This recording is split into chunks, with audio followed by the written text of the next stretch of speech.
When the storm hit and Jesus spoke. It was the end of a long day. Jesus had been teaching crowds of people all day long. As the sun began to set, he turned to his friends, the disciples, and said, "Let's cross to the other side of the lake." So they all got into a small wooden boat and set off across the Sea of Galilee. Jesus, he was so tired, he lay down at the back of the boat and fell asleep. But suddenly, things changed. The wind started howling. Dark clouds rolled in. Waves crashed into the boat, hard.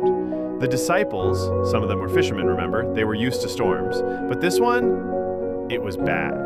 Water was filling the boat. They thought they were going to drown. "Jesus, wake up! Don't you care if we die?"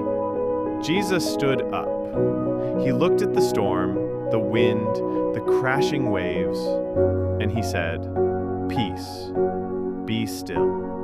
And just like that, the wind stopped, the waves settled, the storm was gone. The disciples stared at Jesus, amazed. Who is this that even the wind and waves obey him?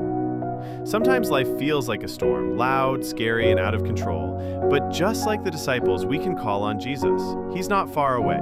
He hears us. And his peace, it's stronger than any storm we face.